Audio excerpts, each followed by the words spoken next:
on a roll of graduates who've been led around the historic Tattersalls sales ring in the UK reads like a modern-day who's who of Australian stakes winners, including the likes of Just Fine, Via Sistina, Zaki, Romantic Warrior, Fierce Impact and many more. But they're just part of a group that has been going on for generations, with Tattersalls having had an enormous influence over the breed and racetrack results in Australia for generations.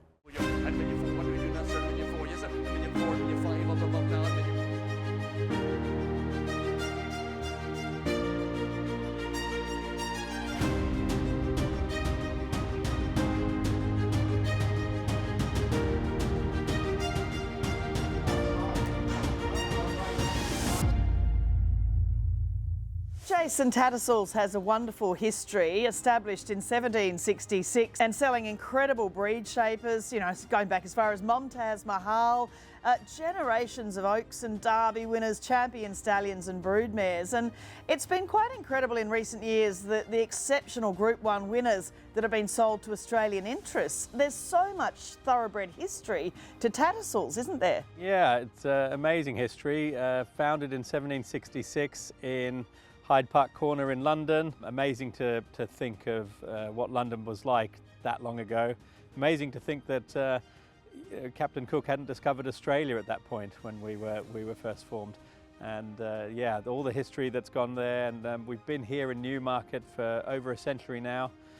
Newmarket became the central place for sales and training of horses sort of in the late 1800s. And yeah, we've been on this site for over 100 years, and yeah, selling lots of great racehorses to Australia and everywhere else in the world. $1,500,000, you're below now, $1,500,000 here. Well, we'll talk shortly about the two upcoming sales, the October yearling sale and the autumn horses in training sale. But really, looking at this Australian success and the horses bought through the Tattersalls sales ring, it is quite extraordinary. Via Sistina, of course, 2.7 million guineas she was bought for, winning the Pretty Polly, then of course won the Ranvet and the Wink Stakes here in Sydney just weeks ago in the spring. And of course, you know, Romantic Warrior, a Cox Plate winner. The list just goes on and on and on of the horses that have come out to Australia and won the Group 1s, Fierce Impact, Russian Camelot, and of course Royal Patronage, a winner of the Tramway just the other day. Yeah, it's a tremendous success down in Australia for Tattersalls graduates. You've referenced, you know, some great horses there that have been bought by Australian interests and have gone down there and won. Of course, there's horses like State of Rest, who came through the October yearling sale here a couple of years ago, that won a Cox Plate as well. And you know, there's numerous horses. I mean, if we go back, you know, decades, you know, 8 Carat was sourced in the Tattersalls sales ring before going on to be, you know, foundation mare down in New Zealand for Sir Patrick Hogan. You know, the Dam of Might and Power, Benediction, she came through the December sales here. So the history of this sort of Australian success that has happened through the sale ring here at Tattersalls, you know, goes back decades and is, you know, never been stronger really. You know, it used to be, there were so many horses that would come from Europe, you know, obviously for generations, but it's really become a fixture for so many Australian trainers and bloodstock agents now. Yeah, I mean, I grew up in Melbourne. I remember Attalac winning the Melbourne Cup in, I think it was 1986, you know, which was Sheikh Hamdan sending horses down to Colin Hayes. So the only surprise really was that it took so long for more Australians not to come up to the Northern Hemisphere to try and source horses. Yeah, Almirad was another horse that won the Cox Plate, I think in 1990, also for Colin or David Hayes. That success from Northern Hemisphere bred racehorses, you know, it happened quite a long time ago. Chris Waller first came here in 2006, when I think he'd just started training in Australia, and he bought some horses in training for not a lot of money, sort of in that 10 to 20,000 guineas mark, took them down to Australia, won races, won metropolitan races on a Saturday, and from that point onwards, it's just grown and grown. The Tattersalls October yearling sale, which is made up of 4 books, Book 1 and Book 2, highlights of the yearling sale season here in Europe. The stallion power in the last decade has just gone through the roof here in Europe. The likes of Frankel, Dubawi, Kingman, Lope de Vega, I think it's probably as strong as roster of stallions here in Europe as they've been for 30 or 40 years or more. There was a period there where North America had stronger sort of turf horses than maybe Europe did, but in the last 10 or 15 years that's really swung back, which is why we get a lot of Americans also that come to the October yearling sale to buy yearlings for the burgeoning turf scene in the US. We've seen horses come down, of course, at Russian Camelot being a perfect example, and you can actually source horses that can race a lot earlier than they used to in Australia. I guess we get two different types of buyers from Australia that come to the yearling sales here.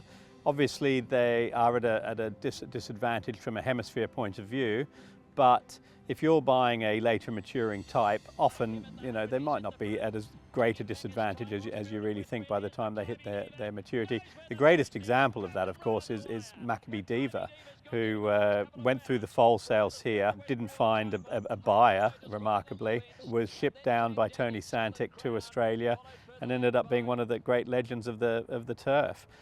More recently, Russian Camelot, John Wheeler came up to book one of the October yearling sale that year, bought him for 120,000 guineas and won the South Australian Derby. So it's definitely possible. John Foote has been a great supporter of the sale in the last decade. He's bought some great horses, 50 Stars, Puissance de Lune, Grand Promenade, Sign Off, Furion. There's plenty of success down under with horses that have been bought here and shipped straight down to be trained down there. There's also Australian buyers who are buying horses to stay up here in the Northern Hemisphere. Chris Waller, who was such a groundbreaker buying horses in training 2 decades ago, he's actually supported James Ferguson here, bought some yearlings to put in training here before shipping down to Australia if they're good enough. 2 horses that have been part of that project, Francesco Guardi and Albodigon, to name just 2. The sale itself, some of the horses again that we've seen just in recent weeks, Economics beating Auguste Rodin in the Irish Champion Stakes, Score the Champ winning the Group 1 Irish National Stakes on the weekend recently, You Got to Me in Irish Oaks, Sharon, the 2 Group 1s, including the Queen Anne at Royal Ascot. It's incredible the honour roll that comes through, as yearlings, the horses that Tattersalls are selling. Yeah, it's been a fantastic year on the track for Tattersalls graduates and October yearling sale graduates, Caroline. Economics was fantastic, winning the Irish Champion Stakes, owned by Sheikh Issa, His Royal Highness Sheikh Issa. They bought him here for 160,000 guineas. Fantastic to see him fully realise his potential. And to have Score the Champ win the National Stakes, Group 1 winning 2-year-old, bought here for 155,000 at book 1 of the October yearling sale. You Got to Me. It's not every year you sell a classic winner. She won the Irish Oaks. She cost 200,000. Plenty of Group 1 success bought here at the sale ring as a yearling at the October yearling sale. And looking at the autumn horses in training sale from the 28th of October, and I guess this is where we've really had a lot of Australian Group 1 winners that, particularly in recent years we've heard about.